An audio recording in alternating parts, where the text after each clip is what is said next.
Okay, welcome everyone to this special Monday webinar, which is a joint hosted project, Vermont and New Hampshire coming together across the Connecticut River for produce growers reflecting on building their market integrity. And this is really a photo tour, so sit back and enjoy, and also think about what you could apply on your farm. So we have Terry O'Brien from Hungry Heart Farm, coming to you from Kingston, New Hampshire, and Heidi Choate from Small Axe Farm, and they are standing by. And I'm Hans Estrin, the CAPS VVBGA CAPS coordinator. Many of you know me. Also work for UVM Extension as a produce safety coordinator. And Mary will introduce herself in just a minute, and we're your co-hosts today. So agenda, why are you here? And I think everyone knows their way around the chat. So go ahead and open it up. And if you could just, what are you hoping to take away today? And you can write that in the chat and your name, your farm name and acreage. And I'll put that up in a minute just to remind you. So this is our agenda. The lion's share of this is the growers reflecting. And then Mary and I are going to show some photos of some of the essentials that we've seen in action, just examples on farm. And then we'll end it. So it's pretty simple. So just while you're here, a couple things. First of all, the title of this, market integrity, that a lot of people could interpret that differently. And I'm just going to define it here for this particular presentation. Really, what I'm talking about with integrity means on farm, both the increasing of the efficiency on the farm, reliability, risk management, resilience, just this whole range of stuff, what it takes to run a really good farm that's reliable and be able to sell to the public. So that means facing out off farm, maintaining credentials many times, organic or food safety, whatever. And also that you have professional, reliable customer service and traceability, like invoices and labels and stuff like that. So it's pretty straightforward. And this is through a produce safety planning lens. And produce safety planning can help you do all these things. And I've seen that a million times over. I work with hundreds of farms doing this, and it's a pretty clear thing. And so, and just really briefly, again, I run the CAPS program, and CAPS is a produce safety planning.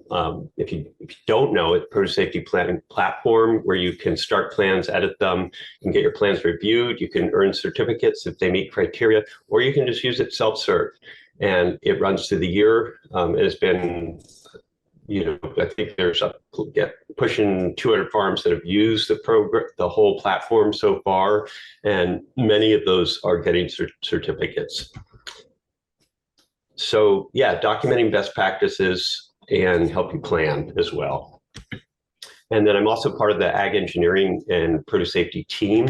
And basically I'm not going to say anything here, but so many of the resources we use have been designed and completed by Andy and Chris and part me.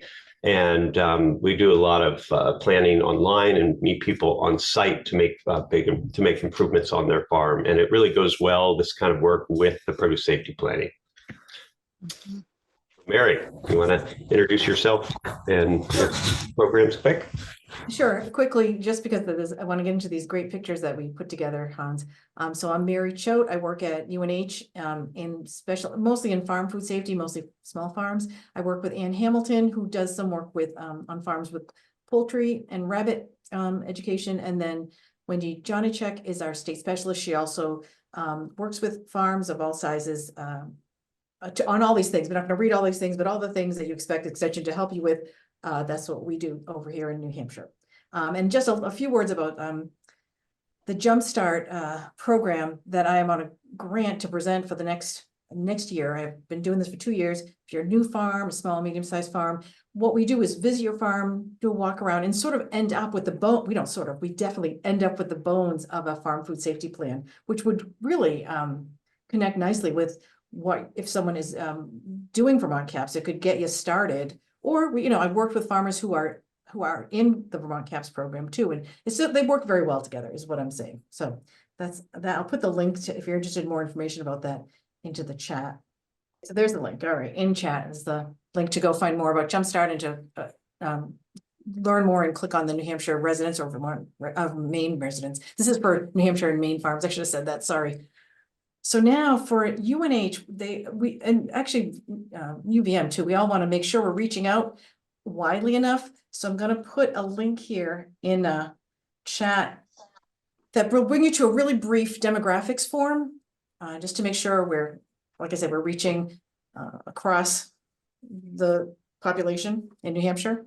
But if you're in Vermont, we'd love to hear about that too. There's a chance to write not in New Hampshire.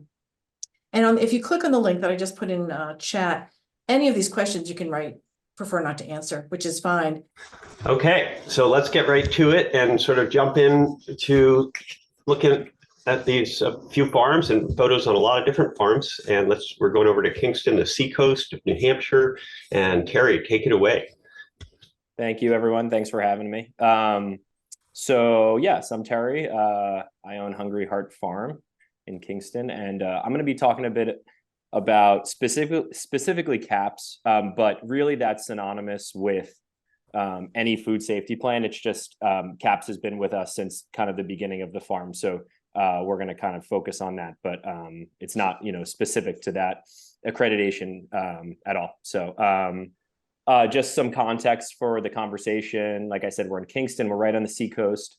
Started in 2020, so this is our 5th growing season, and we do 1.5 acres of vegetables and cut flowers, and we grow year round in a few in high tunnels. Something a little bit unique about us is that we pretty much exclusively sell wholesale, besides a small flower CSA we have for our cut flowers, but all of the produce is sold wholesale.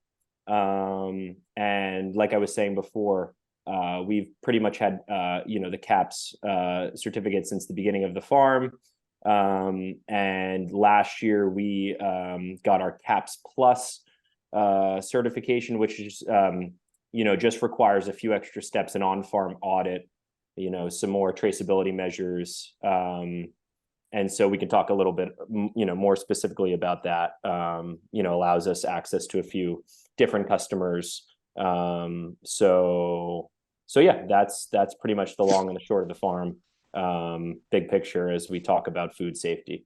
So relatively, new farm and still learning and still figuring things out in our place and, in the market. And so, yeah, please, any questions you have, please throw in the chat as we're moving through this. But, food safety has kind of been at the forefront of the farm since we got started. And that was just because, I think that's a kind of maybe a growing trend. When I started farming, on other folks' farms, it was a huge part of what we were doing, especially the larger farms I worked for. And so it was kind of just in my mind as I began the business that it was something to focus on and to kind of have a plan from the jump. So fortunately, we were introduced to CAPS, and here we are now.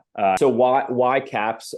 Really, it's just access to customers for us working in wholesale. I think it's even more important, or maybe it's more required or in demand. So one of our largest customers, which was the Three River Farmers Alliance, that's a farmer-owned co-op here on the seacoast. They do a lot of great work, and we were working with them, and they actually require CAPS or an affiliated, kind of affiliated food safety plan. So so that's how we got introduced, and that's how we kind of really started forming our own food safety plan. But we have other customers like this food hub we sell to down in Beverly, Mass. That they don't specifically require a CAPS plan or even an accredited plan, but they do require some sort of food safety plan, as do a lot of our customers. And so really, because we already had this plan in place, it kind of satisfies and goes above and beyond what they're looking for. So it's kind of, we were able to create this, this one kind of plan, and we use it and distribute it to anyone who has questions about our practices or, or our traceability measures or anything, anyone who has a worry about liability, here's this plan that details, everything we're doing and how we're doing it, and puts folks at ease. And then, it also, speaking about the CAPS Plus plan, which was kind of that next step, that allows us access to even larger customers, such as Hannaford's grocery stores. We're in the process of becoming a vendor for them, and they do require that food safety certification or, a GAP certification. And there's a couple other ones in that kind of on that same level. So we're hoping to, again, have access to some larger customers as we grow the farm, growing with some intention under, and some direction, and already having sort of these relationships in place as we get larger, which is, the plan for us in the next few years. So that's how we found CAPS, and we're very happy. And it's just a great program, some really nice folks, and really intuitive, website and setup they have. And it's been a great experience so far. So what does it mean for us? What does food safety mean for us, really? And these are kind of tenets of the farm, and kind of things we like to go back on and reflect on as we're building, getting larger and building and taking on new enterprises, keeping things simple, keeping things organized, keeping good records, really just common sense stuff. You don't need a food safety plan to do this, but it kind of holds you accountable to these things and kind of grounds you as you're going a million miles, during the season, and you got so many things on your mind. It's just, these are things, especially for a small operation like ours, to just keep in mind, and things that we did have to that we're obviously still working on and still tweaking things in our plan. But these are, again, the kind of key tenets that we like to go back to, and making sure we're following through with these. And so, as we were making a food safety plan, as we were building the infrastructure on the farm or making decisions about the farm, these are the things we keep in mind while we're doing that. So just talking a bit about infrastructure on the farm. So we lease land for our main growing area, and so that's great for a number of reasons, which is that infrastructure can be very expensive, especially getting started. This farm had some infrastructure available, like this room, concrete floored room. It was they used it for dairy way back, but makes a perfectly fine wash station. It's got a drain, it's got electricity, it's got lights, it's got water. It's got the nice concrete floor, easy cleaning. So, I guess the other side of leasing land is maybe you have a little less flexibility to build what you want. You're kind of, obviously at the mercy of the landowner. We have a wonderful landowner, but we had to work. We're working with what we have, and what we have is plenty sufficient. But nothing fancy going on here, right? These are tables that we purchased from a greenhouse supply store. Your standard wash tubs, I'm sure you've seen these at a lot of different farms. We have a bunch of those. A lot of our produce, peppers, eggplants, the like, gets dunked in those. Everything off the floor, hoses, we have the hose hanging from the ceiling. So just trying to, again, keeping it really simple in the wash station. I don't like a bunch of stuff everywhere, a bunch of junk. It's harder to clean. It makes my brain a little crazy. So really bare bones here, but honestly, it works for us. And it keeps, our systems really simple. You can go to just the other side of the wash station. Yeah, so again, same idea, tables, some bread trays for drying certain things. We spray, this side, maybe we'll spray off carrots, spray off, fennel, stuff like that. Some of the non-dunk stuff. So, and then on the other side of the wash station, which I don't have a slide for, is just a hand washing sink, some storage. And kind of right where I'm standing is where the door is to enter. And so if you go to one of the things we did think about is like this flow through, the wash flow, this circular flow through the, from the start to the cooler. So this one-way direction. So the produce comes in one door of the wash station, the dirty produce, it gets washed and clean. The far side of this picture is the door to the wash station. It comes out of that side. this is a little weigh area, labeling area, kind of get organized here. So it comes through here, it gets weighed, it gets labeled, any other information that's needed. And then right to the right of here, which I should have had another picture for, is our cooler. And so again, one-way direction, kind of preventing, just like preventing obviously dirty produce from coming in contact with clean. And again, simple, try to stay organized, not a lot of stuff everywhere, easier to clean. This was the barn that was there. Would I make some changes if I was building a new area? Absolutely. And we will hopefully make some changes in this area to be able to use it more. But for what we have, it works. We're small, we'll keep it simple. And, this is kind of how we set up our wash pack area. So just an example of like simplifying on the farm, right? So when we first started, we didn't have a lot of money. Harvest totes, we were using 100 different kinds of harvest totes because we were just grabbing them from anywhere we could possibly get them from. They can be quite expensive, which I didn't realize when I first started the farm, especially, getting the nice durable flip top ones.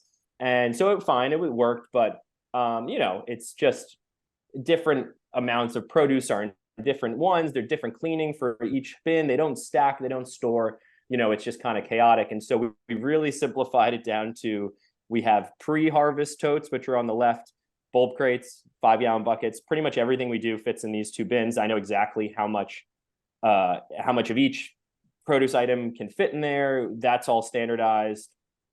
They all stack well, they store well. The cleaning is the same on all of them. And then we have post-storage bins, which is almost exclusively in these Commander totes, which I'm sure you've seen at Home Depot, the black and yellow. They fit really nicely in the cooler. They stack really nicely in storage. They're only for post-harvest, so it makes cleaning a little bit easier. They're not being brought out into the field. They're not getting damaged in the field, so they last a little bit longer. They're kind of a slightly more affordable option than your standard flip top bins that you might, that a lot of farms have. But we don't really, we don't really beat them up a lot in the field. So I have some that are 5 years old that are in fine condition. So that's what we've kind of settled on. Or because we are a wholesale farm, a lot of our produce goes right into wax boxes. So again, just it's simple. It's it's easy to purchase them. We're not purchasing a whole bunch of different things. And this was kind of one of the changes that we've made as we've gone through the years, and we're able to kind of streamline, the wash pack and just kind of our systems. So just a kind of a tangible example of the food safety plan at play and getting a little bit more efficient.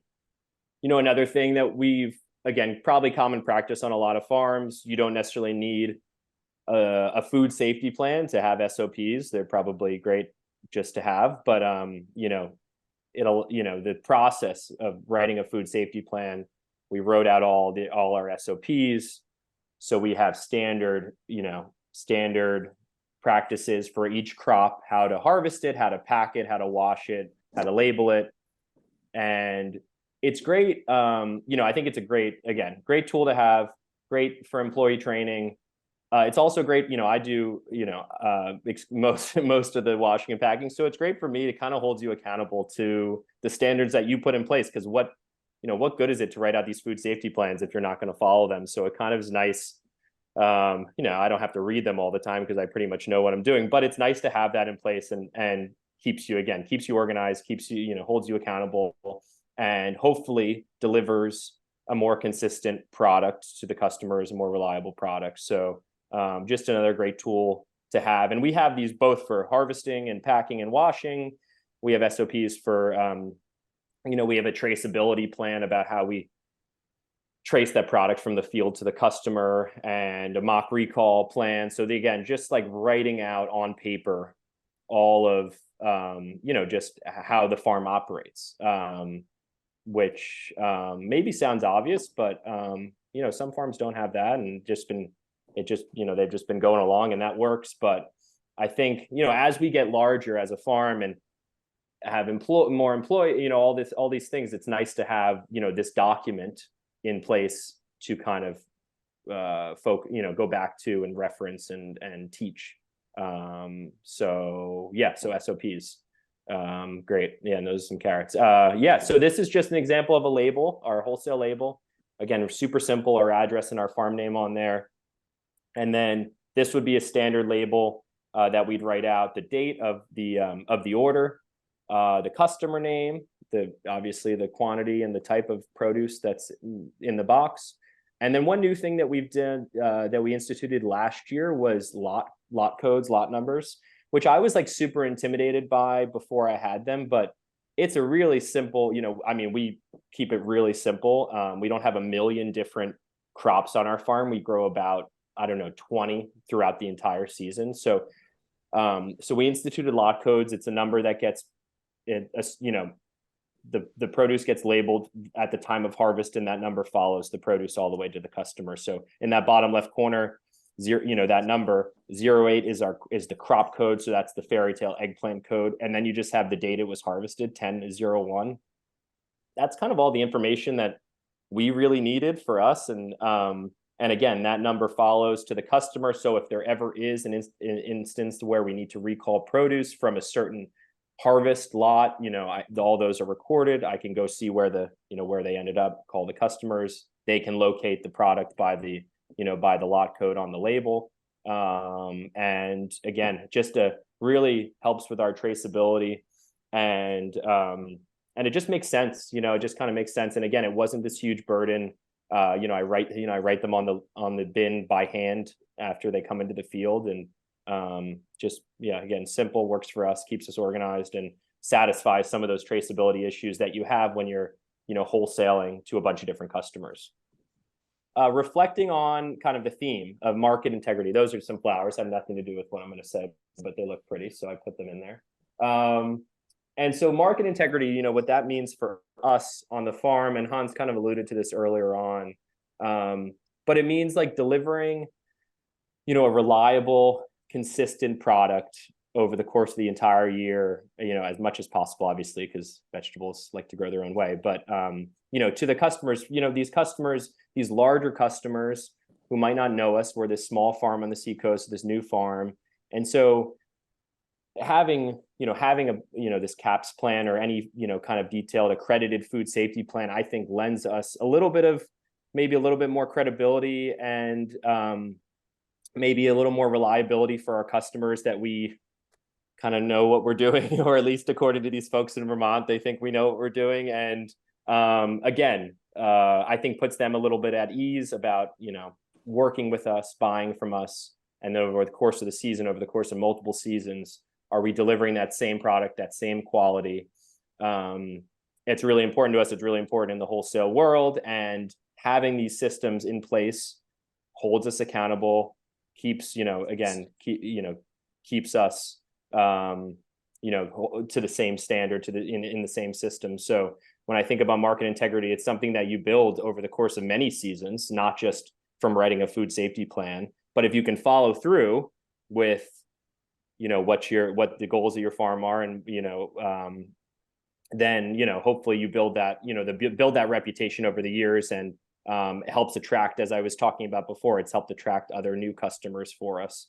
And, we don't have a ton of customers, but, kind of, we'd like to increase the amount of customers we have, obviously, in case, keeps, in case one customer, for whatever reason stops buying or goes out of business, or whatever the case may be, we're ready with some other customers to fill that role.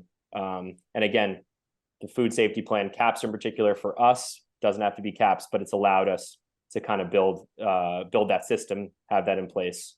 So it's been a great experience, and it also just makes sense. Nothing we're doing, even if it wasn't required by any customer, all of the steps we've taken just make sense. They make us a more efficient farm, and hopefully make us more money and make us more profitable, which is the goal in the end. And so I highly encourage a food safety plan, and if that's CAPS, that's great. So I think that's kind of what I wanted to say here today. And if anyone has any questions, please let me know. And thanks for allowing me some time today to talk to you all.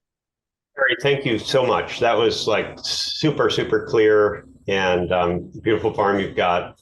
So amazing job. And we're gonna just keep right on rolling. And now we're gonna go from the seacoast of New Hampshire all the way up to beautiful, sunny southeast exposure, I believe, hills of Barnet, Vermont, up in the northeast, almost northeast kingdom, but on the edge of the Connecticut River Valley. So to Small Axe Farm, I'm going to stop the share because Heidi's going to jump in and show us some photos. Hi, folks.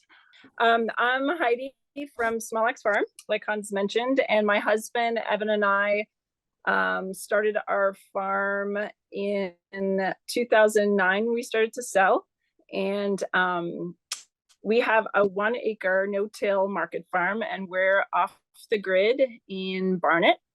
And I put some slides together. It was sort of a retrospective, sort of through the years, how we started and sort of where we are now through the lens of thinking about the CAPS program and just how vital that has been for us and our growth. And as we made certain changes on the farm, how being a part of CAPS really just created a great template for as we made some changes.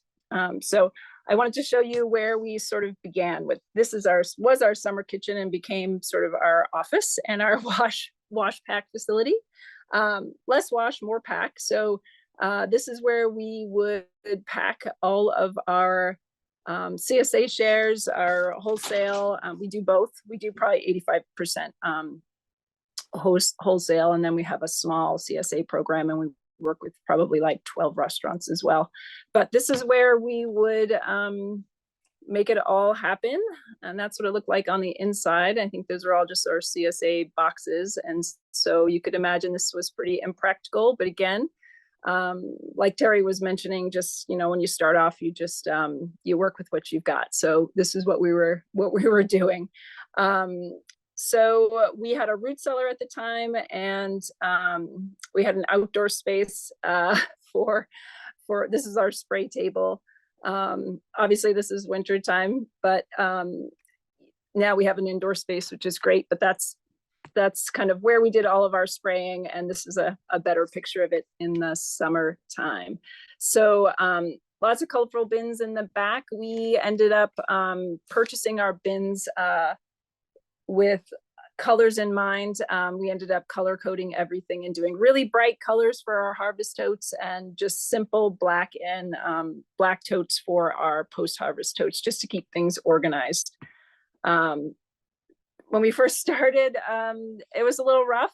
Days would get cold out there, and we had times where it was really windy and wet. And in the shoulder seasons, we would sometimes have to bag in our kitchen. So this was less than ideal, as you can imagine. And you can see that stack there of salad greens that are about to go into the root cellar. Also, we had all of our microgreens and our seedlings were grown inside our living room, because we have these great south-facing windows, which was great. I'm really glad that we had them in the beginning. But I'm also really glad that we're not in this space anymore, and that I have my living room back. So we decided we were going to build something. Unfortunately, this is the only picture I have of this, our wash pack space, that we no longer have. But this was our original building. The glass windows in the front were for our grow space. We had a little space in the back for packing, and then the upstairs was a farm shop.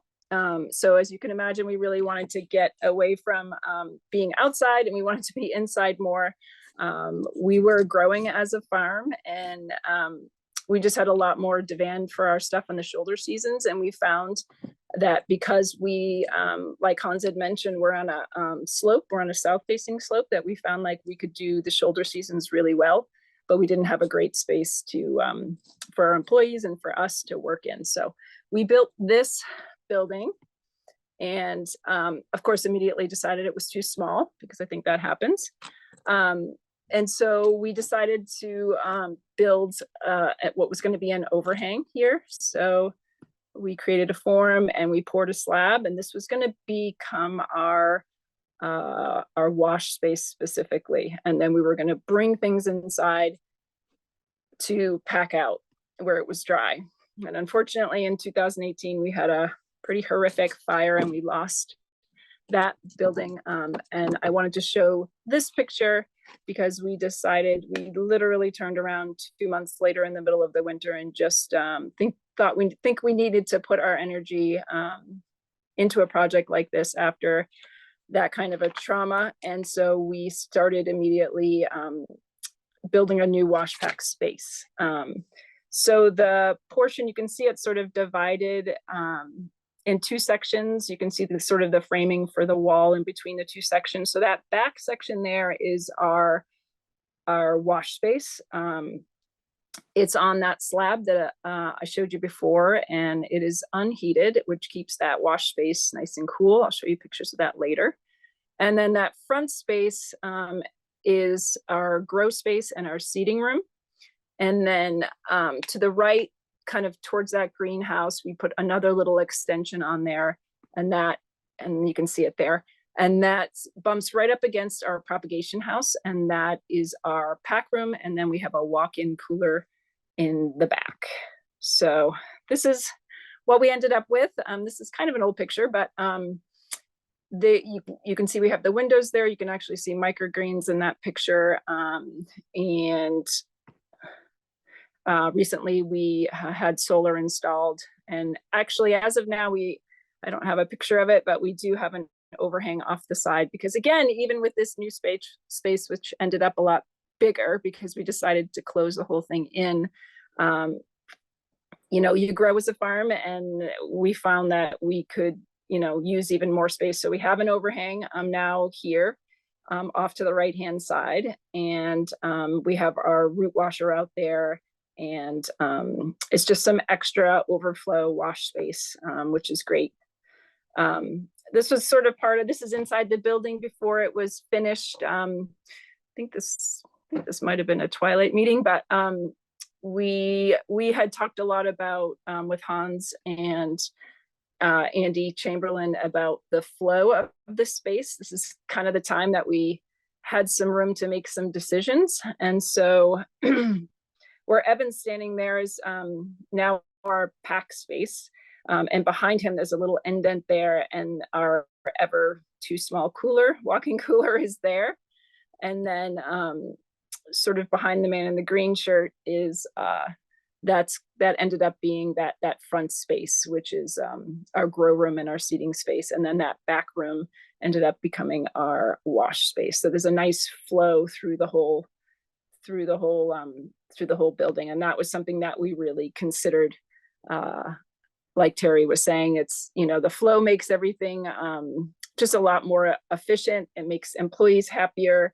And this building works really well for us. So here's a picture of the grow room in action.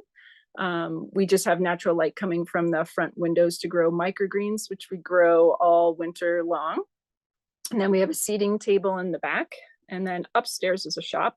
So this space is got radiant heat in it, which is great, keeps things really warm in the front, keeps all of our microgreens growing. With these windows, we really don't need any light, any additional lights. We just have these. And one thing that we learned through CAPS is just about flow and flexibility of space. And so everything that we have is on wheels. So we're able to change this room quite dramatically, and it's just really allowed us to use the space in the most effective way possible. All three rooms, the grow room, the wash room, and the pack room. And they do change, and we change them a lot and move things around to make space for different things. There's a lot of tables in here today in this picture, but some days there's much less, or they're moved in a different configuration. So some of our crew planting at the pack table, not the pack table, the seating table. And we just use, we have a bunch of SOPs for seating that we have all of our SOPs in a notebook, but we also have them sort of hanging in certain areas. So right in front of these folks, there's our SOPs for seating and planting, so they can just be independent on that. And this space gets used for a lot of different things. This is Evan planting some pea shoots a long time ago. We also use that space for cutting our microgreens. So here Evan's cutting microgreens, and those will come right around the corner to the washroom and go through that whole process. That's for sometimes the cats come to visit. Wanted to share some pictures of the washroom. So that door behind Evan is where all the produce comes in. And so everything comes in through there. We have the dunk station there. You can see Evan's using the post-harvest bins. Again, same bins. They're great bins. We've also had ours for years. We have spinners there behind Evan, and then everything goes into the post-harvest totes and then into the walk-in cooler. And then as people need it, the pack table folks will grab bins from the walk-in cooler and start bagging.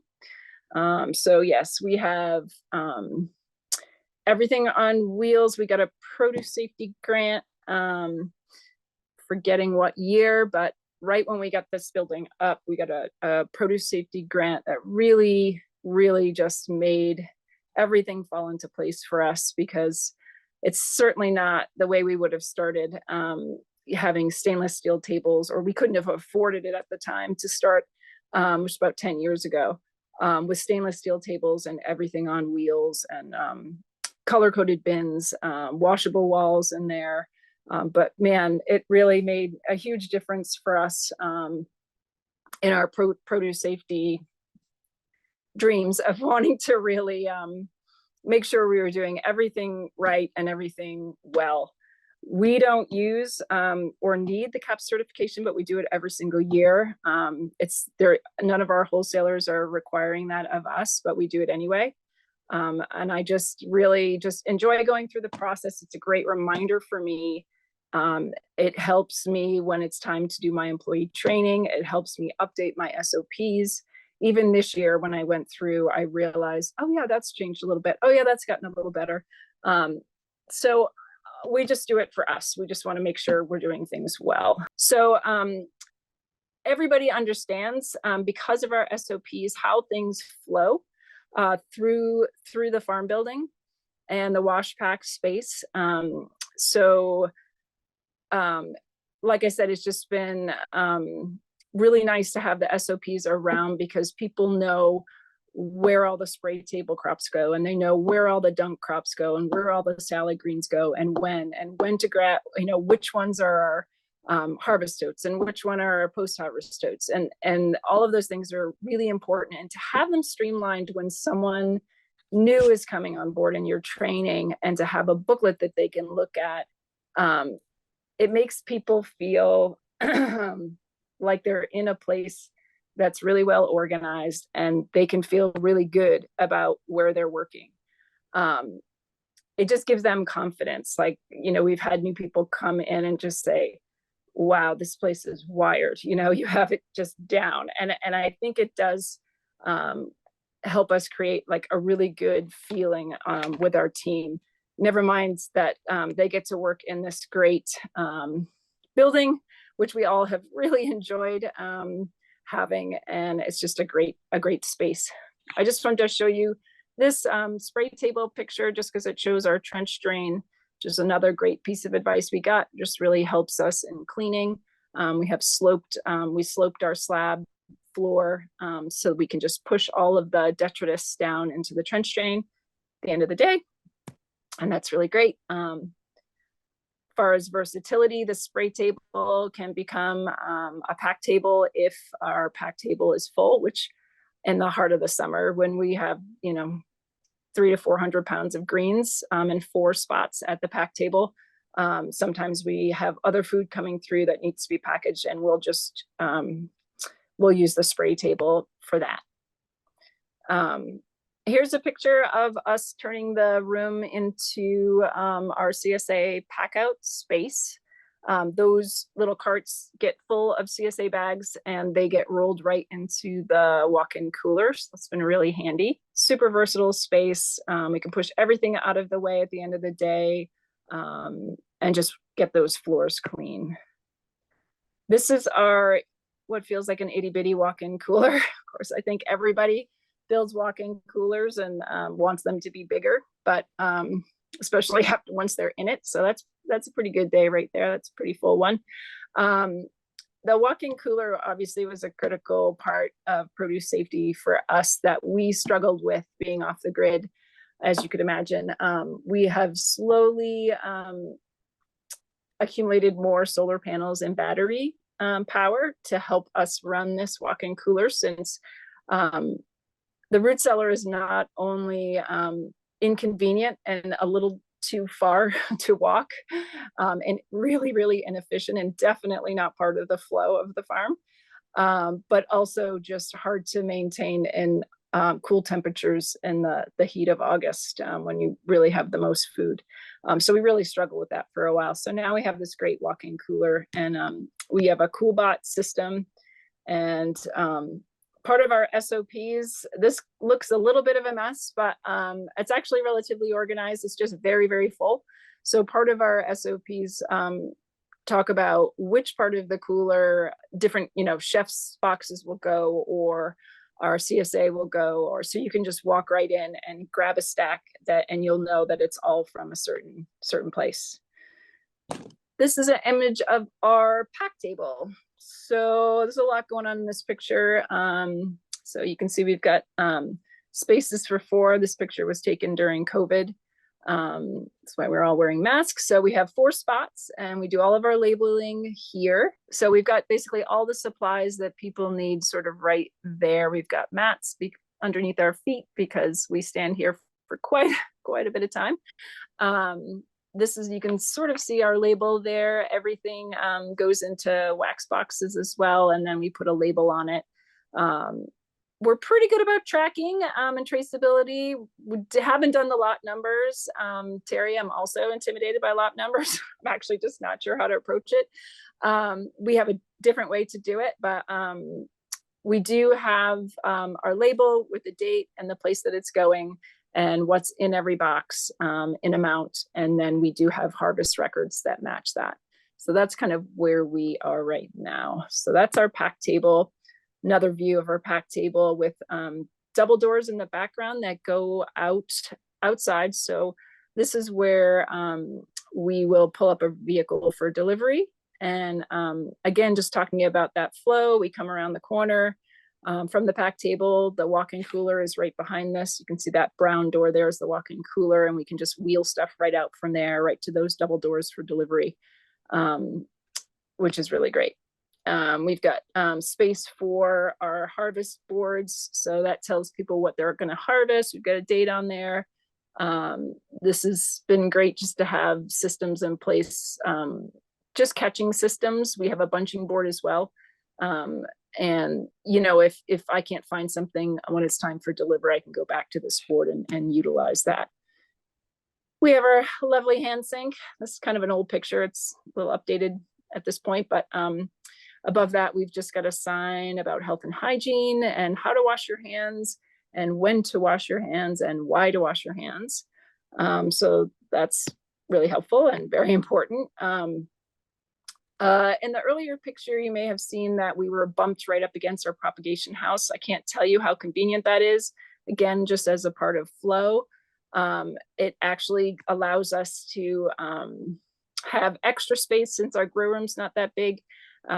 We're able to, in the shoulder seasons, we're able to bring our seedlings outside into the propagation house, which is only really partially heated. All of our hardy mustard stuff that can handle it out there, and it gives us more space to have our tomatoes and all of our early stuff still inside the grow room where it's nice and toasty. And then I just wanted to throw this picture in because this was one piece that I did not, when we built our new wash pack space, that I did not account for maybe having an office in there.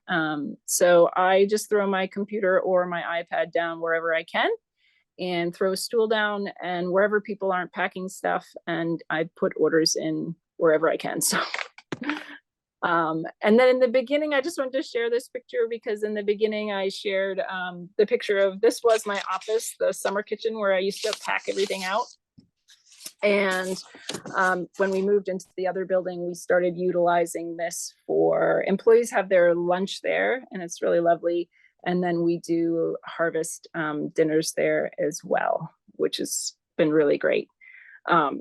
So in a nutshell, I just wanted to say that CAPS has helped me get super organized. And as we went through this huge transition from working outside, and packing outside to this new space, they sort of set everything in motion to how we set up our organization. And it's helped with employee training. It's helped us be organized. It's helped us be efficient. And yeah, it's been super great for us. That's what I got. Thank you so much, Heidi. And I'll tell you, it's been super great for us working with you guys. Yeah, so again, those are great contrasts and types of farms, and both brilliant farms in so many ways. So a round of applause to both of you, and keep throwing questions in the chat if you have any. And we don't have a lot of time, but we're going to take just a few minutes to show some more pictures. So Mary from New Hampshire and UNH and Jumpstart Program and I got together and thought, hey, let's throw up a few photos. Between the two of us, we've seen hundreds and hundreds of farms, and just looking at some of, like, in our book, some examples of what we think of as essentials. So let's start there, and this will be just a lightning photo tour, kind of, I would say. Yes, this is really a photo tour of win-win essentials, and what we think of as essential is it's not the end all, like as the textbook of what essentials are. It's really our view, seeing, being on a lot of farms. So in short, photos are grouped under sort of production flow, these 5 topics: production flow, like that kind of planning as being an essential thing to do, managing land-based and water-based risks, and that's also like a key thing on the outside. And then for the whole system, simple SOPs, as both of these farms have talked inside and out about, and training and caring for farm workers, including yourself, so you can actually keep doing it, and making investments when it's important. So on production flow, there's a lot of ways to do this, but basically if you think through, this is a really great outline to think through, just right from your crops, harvest containers, washing. What are you doing from the crop to the customer? And then what's touching all that stuff in all these steps? If you're thinking about produce safety planning, this is kind of what you're doing.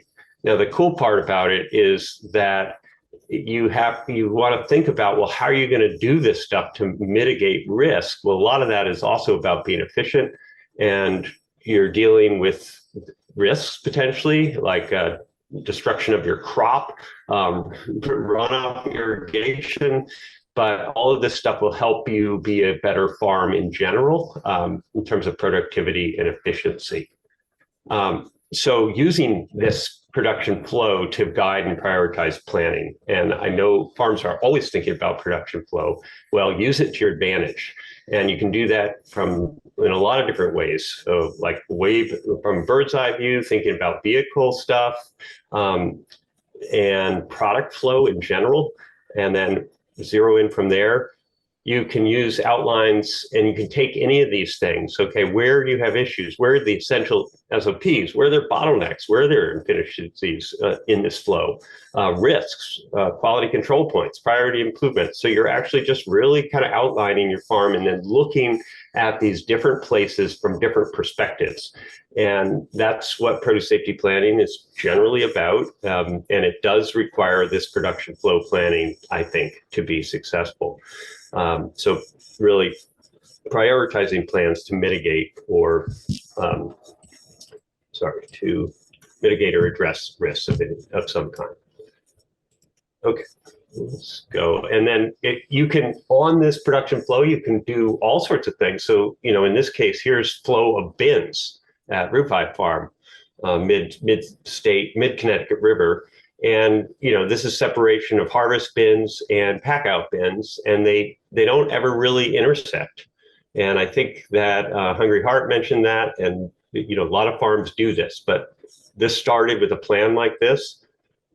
You can focus in the pack shed. So I know there's some of you listening today that are thinking about, okay, how can I do this right? Well, start bird's eye and then work your way in. And once you get the idea, just thinking through, okay, what am I doing out to market, in from field? So both of the presenters today have really thought about this and how to minimize waste, how to have things smooth, and go to customer as quickly as possible. Here's another way, Mary. Mary, interrupt me anytime. Like, we could just interrupt each other as we go through this. Right. Well, just like you said, Hans, all the things you talked about, then if you wanted to use a template like this, you could do this for any number of flows. But so I had this set up for, I don't have anything filled in, wash pack area, cleaning and sanitizing flow. So this is just for if you think this way, this might be helpful. Like, what happens first, and that will, once you fill in those boxes, what the stages are in each place, then you could write an SOP from that, or start writing an SOP from that. But that can be for anything. Yeah, so this is another way to use this, looking at the whole farm from field to customer, looking at, are there any, like Hans had with the hands and the and his flow sheet, you can also look at every single thing that you want to minimize any kind of risk and increase quality. So that can start with like looking around, making sure your workers know about health and hygiene, how to wash their hands. Looking at adjacent properties, anything you have to worry about there with animal manure or water coming and contaminating your crops and so forth. This is it's like a Z-shaped kind of flow. But this is just, again, not to overwhelm you, just to give you some ideas on how you could think about the flow. And Hans, can you go back one or to the wash pack U-shaped one that you did before? One more back. Yeah, so like even this one, this is one way to do it. There's as many ways to do it. No, come back. See, this goes from wash to the cooler to the pack. Now, a lot of places might go wash, pack, and then to the cooler, right? And other ones might have a straight line. So just looking at different things can give you some great ideas on how's it going to work for you. Oh, okay. That's a great question. I was just looking at the chat. Definitely, there's a help for you. Okay, keep going. Yeah, Mary, just so you know, there is a delay because I'm going to turn my video off. That might help. But yeah, so managing land-based risk. Do you see that slide right now? Right. So, right, looking at the water that you're using, right? So, I don't know how many mushroom farmers are on this call, but the mushroom farmer that I was working with there, we talked about where's that water coming from? What is the quality of that water? And they knew, they had from state, I guess, plans that they knew that that was a good water. But that's something to always be thinking about. Is it your pond? Is your pond at the right quality for what you're using it for? Is it, what might be good enough for irrigation, but not for washing hands, depending on how it tests out. So that's something to think about. And this is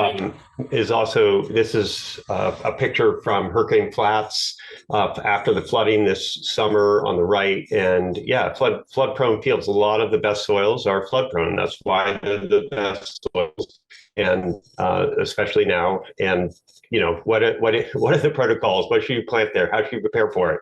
And of course, we were thrown a big curveball this summer, but tested and the testing yielded results. We'll continue to do that. But it's not necessarily as dire around Vermont, and cleaner these rivers as one might think. And then we get to the potable water, and that needs to be super clean, right? Zero E. coli, zero coliform. Mary, you seeing that photo now? You want to say where these came from? Yeah, these are a number of farms in New Hampshire.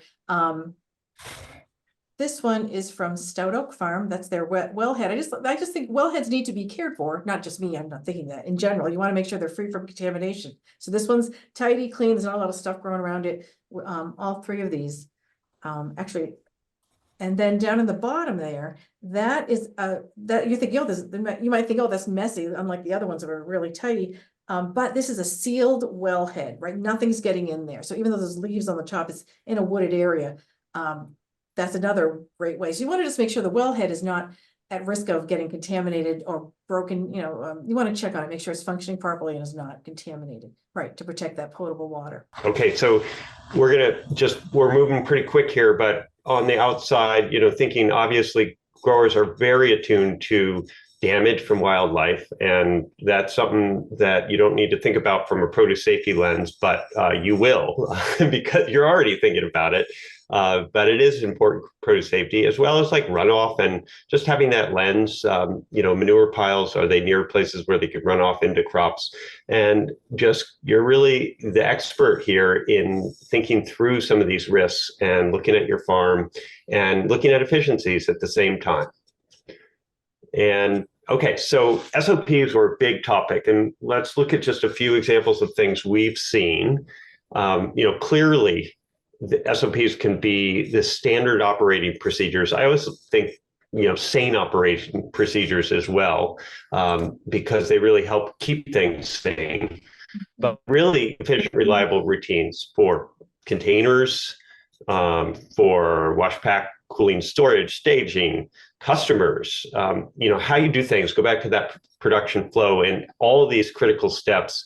Really, there are ways that you're going to be doing things. This is a great example of a farmer, Bob Johnson, in the area I live, who is just retired after 40 years of under a pop-up tent selling to Hannaford's. And really simple system. He's had 19 pop-up tents blow away, and he's put them in the dump. He's replaced them over time, but really simple SOPs, clean system, really amazing guy that he's been able to do this for that long. On the cheap, I spent $250 in my place to do a little shoulder season greens CSA, pack out about 30 pounds bagged salad greens. Just, for the food shelf in local town. But I put this together just as a way of saying, if you're out there, you can get started, and the farmers that are presented today also know you can get started on the cheap, and make it, durable, washable, and a pretty good system. I was using a sanitizer too that was 6 years old, I think, or 5 years old, way past date, but I used test strips, and actually it worked fine. So that's an interesting thing. And that's where calibration and test strips and logging that stuff can be really helpful.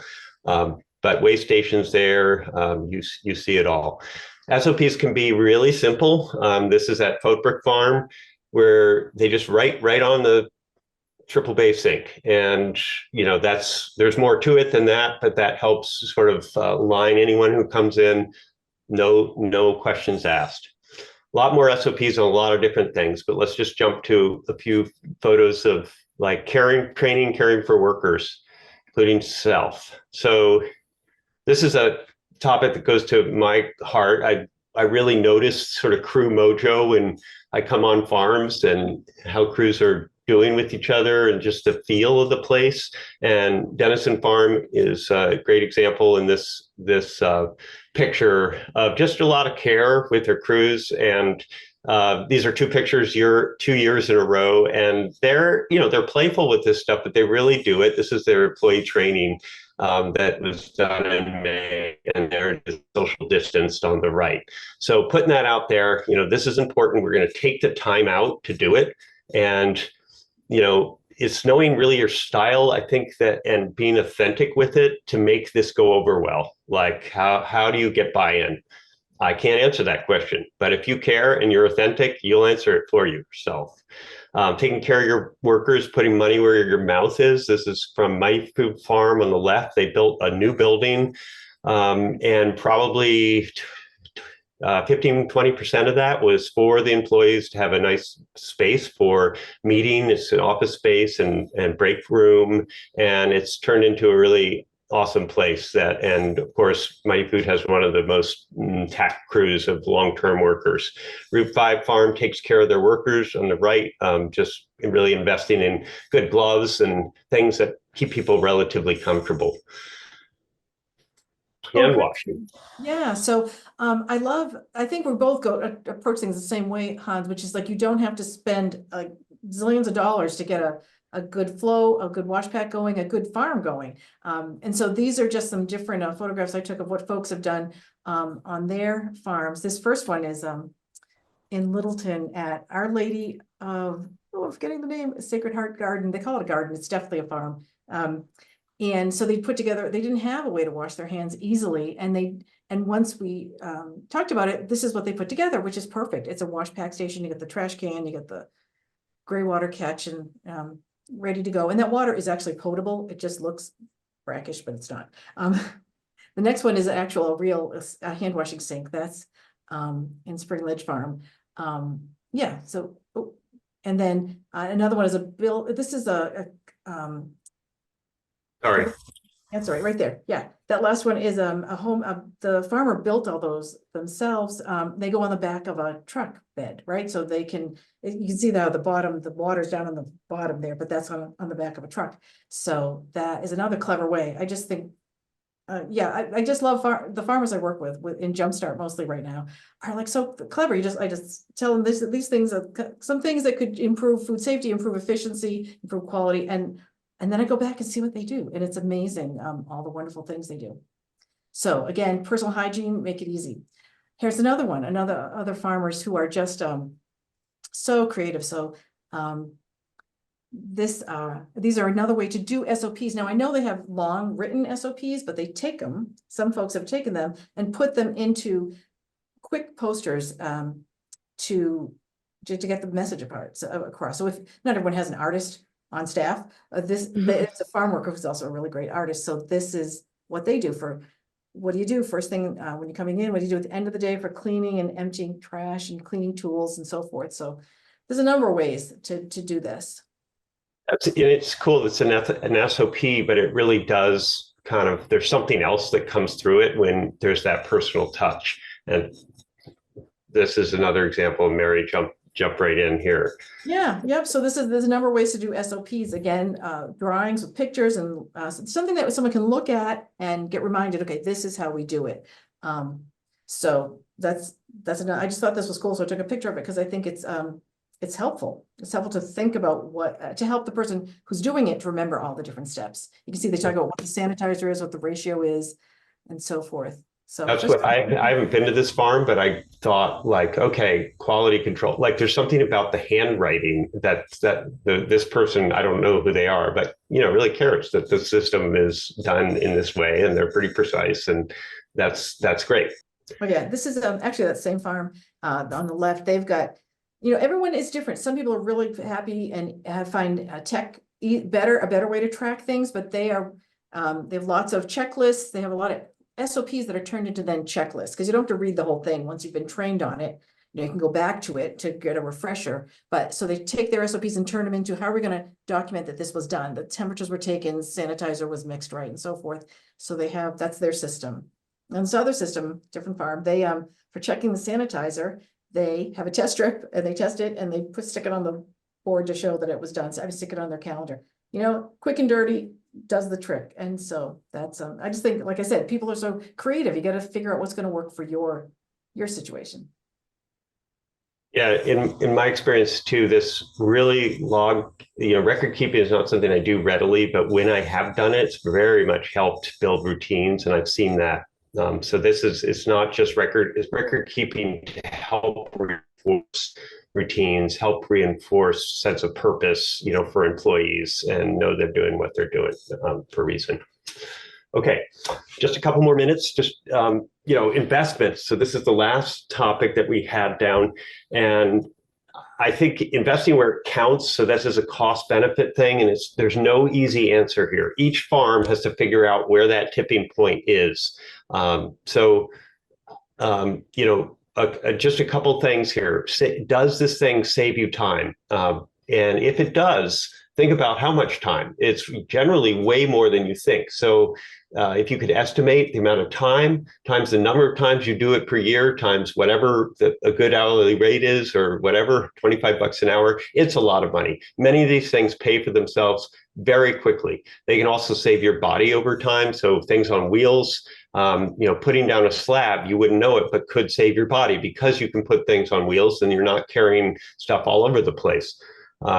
And knives on where you can find them, really heavy duty carts, even getting a bigger, wider spout to drain out tanks, investing in a whiteboard to have tasks be on, more clear. and shelving systems, a place for everything. These are the kind of things that really can save time and money. And of course, containers are really key. And it's, when you make this investment, it may think, oh, I can't do it. We can't save it. Sure, like to spend a year or two trying to get your feet under you.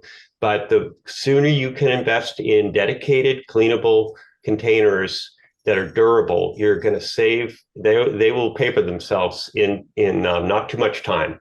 And again, it's because of just the efficiency of dealing with them. And of course, the reliability of knowing where they are and having them work well. Right. So again, the wheeled revolution that Heidi uses, and I'm sure lots of farms use, is incredible. It's just the wheel, right? But like this cart, the farmer that uses this cart, it just raves about it. In fact, she built all of her gardens are wide enough to accommodate that cart, so she doesn't have to lift those things. She just drags the cart behind, then it ends up at her wash pack station, which is not too far from the garden. I mean, from the farm, from the crops. But she raves about it. You see, those are stackable baskets too, so she can do 4 and pull them along. Yeah, when you're thinking about investing, I would also encourage you to think wheels for making things easier and more efficient. We're almost out of time, so let's just fly through these last ones and end it. Many of these next few slides you'll see a link on the bottom left. So all this stuff, I'm not going to spend any time talking about, but there's plenty of information from the ag engineering team, really great information on a lot of this stuff. But yeah, the investments that really pay off, double, triple base sinks, are greater for better crop diversity. No, I've never heard a farmer regret that they got stainless steel, and it can be cheap too, especially when it's used. And if it is an older style with galvanized legs that are no longer accepted in food service. Also, stock tanks really are awesome. Very expensive, great for large volume, and the amazing closet wire shelving saves the day here. You can see on the top for ergonomics, and this is Footprint Farm in Vermont. And then when you get bigger here, so larger volume, we're talking more like 50, 100 pounds of greens, say, in a time, 150.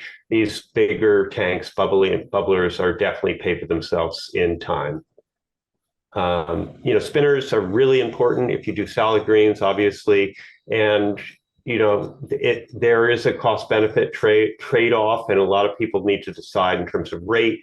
But yeah, these restaurant spinners are great to get started, but once you start getting up in higher pounded volumes in certain sessions, you're going to need to kick over a little bit, or either a converted washing machine or a purpose-driven, purpose-made spinner. Coolers are essential, and I want to say, I don't have to say much about that, except it's really important to think that it's not only product quality, but it's quality of your life as a grower, because they add flexibility in harvest time, and you can flex with the weather and harvest when it's right, and you can get some sleep or do things that you wouldn't think of doing if you couldn't cool your product or keep it cool. And that, I believe, is it. So we are right at 12:15. And I'm going to just exit out of this. But basically, if you're wanting support now, we are here. So you could schedule with one of us, no problem. Just jot down our numbers, or it's actually on the email. You can just email me and I can point you in the right direction from the invite emails that went out. I really appreciate everyone coming today. Thank you all, and have a great rest of your day. And Mary, if you want to give a call. Thank you, guys. Bye. Thanks, guys.